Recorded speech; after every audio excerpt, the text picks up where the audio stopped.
mga sisi ko! Merry Christmas! Ngayon ay 23, bukas na ng gabi ang selebrasyon ng Pasko. Kumusta na ba ang lahat? Kompleto na ba yung ating mga paninda na kailangan ngayong Pasko? Siyempre alam nyo na kung ano yun, di ba? Yung mga Ricardos, Inomin, lahat pa rin ng mga basic needs ay binibili ng ating mga customer. So before, napakita ko sa inyo yung mga item na pinamili ko na para ngayong coming ang Christmas, pero sa awa ng Panginoon hindi pa dumating yung Pasko talaga, yung Kapaskuhan. Bukas ay unti-unti na ring nauubos mga sisi ko. Relate ba kayo? So ngayon, mamaya pala need naming umalis ni Kring para bumili ng mga ilang item lang na idagdag ko dito sa tindahan. At sana ako aalis ngayon, pero kailangan talaga mga sisi, sayang ang benta kapag may suki tayo na bibili tapos wala tayong maibigay, di ba? So, doon lang kami sa kabilang, try namin, Monday kasi ngayon, try namin sa kabilang supermarket. Kung hindi pa masyado gaano karami yung tao. Kasi doon sa kabilang supermarket, kung nakikita nyo, lagi akong nagbablog doon, napakaraming tao. So, try namin sa Gaisano. Kisisi kasi yun. So, punta kami sa Gaisano ni Kring. Siya yung driver ko ngayon. So, may pahabol ako na order from grocery, yung mga tubig. Buti na lang si grocery, may delivery pa ngayon.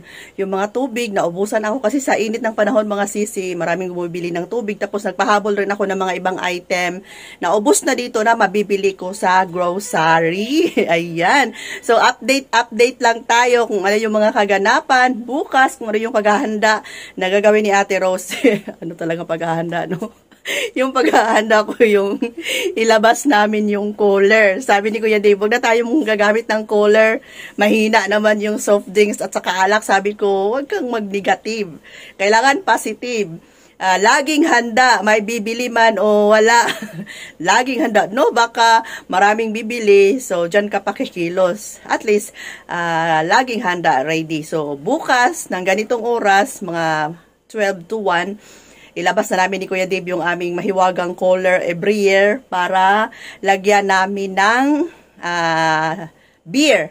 Tapos itong dalawang rep dito, exclusive na lang ito for soft drinks. Lalong-lalo na yung 1.5 kasi mabenta na dito sa amin ngayon ang 1.5 kasi hindi na sila makabili ng litro kung wala silang bote. So doon na lang sila sa 1.5 na soft drinks. Ayan, so bukas na natin yan i-update mga sisi. And grabe, sakit ng kamay ko ba? Napakasakit. Gumawa ako ng maraming ice, maraming yellow. Lahat ng layer doon sa aking freezer, pinuno ko siya ng yellow habang ngayon pa para titigas siya. Tapos yung isang rep ko, nilipat ko doon yung mga personal namin na mga ulam para magamit ko yung freezer talaga. So, mamaya, ipapakita ko sa inyo mamaya. Pero ngayon, ay kunting flex lang ng mga item na napahabol ko sa grocery. Buti na lang may grocery talaga. Ako no, lagi kong binabanggit, buti na lang may grocery talaga. Thankful kasi ako mga sis, tingnan nyo ngayon, may mga item ako na order ko kahit na nandito lang ako sa bahay. At least kahit papano, may item tayo. Okay? Ayan mayroon tayong tubig na litro at saka 500. Ito yung mainit-init pa, kararating lang from grocery. So nabawasan ko na itong litro, nilagay ko sa rep kasi naubusan ako. Ayan. Benta ko siya ng 25 lang mga sis. And nag-add ako ng mga candies kasi may bumibili na mga per pack na candies kasi siguro may mga party sa bahay, sa school. Ayan. 3 yung kinuha ko, 3 lang. Tapos nag-add ako ng Birch Street Choco. Kunting item lang to. Kasi, pang ano lang sa mga kulang-kulang sa tindahan. Ayan, Skyflex. Yung mga naubos na mabili ko sa grocery. Ito yung pinambili ko. Ay, 5 pala yung aking candy. 5 pala yan na sisi ko. 5. Tapos, meron tayong kape. Siyempre, ang kape, hindi talaga yan mawala. Nescafe at saka coffee ko. Meron din tayo dalawang brown na yan. Tapos, meron din tayong dalawang black. Dalawang black yan. And, kumuha ko ng calamansi juice. Ayan, calamansi juice na from Del Monte. Nag-add ako nito ng 5. Kasi may naghahanap minsan ng mga Del Monte na calamansi. Tapos nag-add ako ng sinigang mix. Tapos ito lang Rebisco na dalawa. Ayan, ito lang yung item na kararating lang from grocery. Ayan, pahabol lang to. Tapos ito yung napakita ko sa inyo yung part na to. Dito nakalagay yung mga absolute. So ito yung isa sa bibilhin namin ni Kring Kring mamaya. Ayan. Tingnan ko lang kung makapag-vlog ako doon. Picture lang siguro tayo. Ayan. Ready na ang ating mga alak. Ayan. Ready na din ba ang inyong mga kaalakan dyan? Ayan yung mga white. Ang London gin parang wala na. Parang nawala naman dito sa amin. Paubos na lang yan mga sisi. Hindi na ako bibili sa susunod. Kasi standby lang. Mahal pa naman. Itong soju, dinamihan ko na. Itong pink. Ito kasi yung mabenta. Yung original talaga na from Korea. Ito yung hinahanap-hanap nila. Meron namang so nice na mas mura lang siya. From Emperador brand. Ito. So nice. Pero ito talaga yung gusto nila. Itong from Korea na nakasealed. Nakasealed yan siya. Iba dito sa so nice. Pero yung iba naghahanap ng mas mura. So yun yung ibigay natin. Ayan. Kare-refill lang siguro ni Kuya Dave. May mga box tayo na litro. May litro din na nakabate lang. Mas mahal to.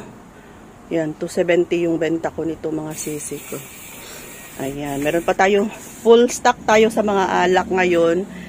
Kahit nasabihin natin hindi naman masyado na mabenta talaga. At least, ayan. Meron tayong, nakabili pala ako ng Carlo Rossi. Meron din tayong Alfonso. Ang May ko pala, meron dalawa. Tapos ito. Pondador. Mabenta ang Pondador.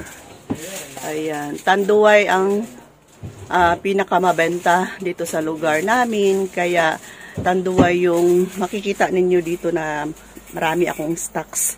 Kasi ito yung oso dito sa lugar namin mga sisi ko. Itlog namin. Ayan, humaharurot. Hala, 1, 2, 3.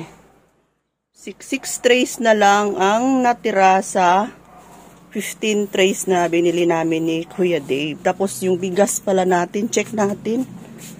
2 na lang, OMG. Ewan ko lang kung makaabot ba yan sa, anong araw ba ngayon? Monday, 2 na lang bigas. Ayan. So ito yung update natin for today. Itong ating Christmas bag, nabawasan ba ni siya? Walay? Nabawasan ang Christmas bag pa? Uy. Kuya Dave, ang Christmas bag nabawasan. Nabawasan daw ang Christmas bag. Ayan, okay lang naman kung hindi siya maubos, hindi naman ito ma-expire. Itago na ulit para sa susunod na taon.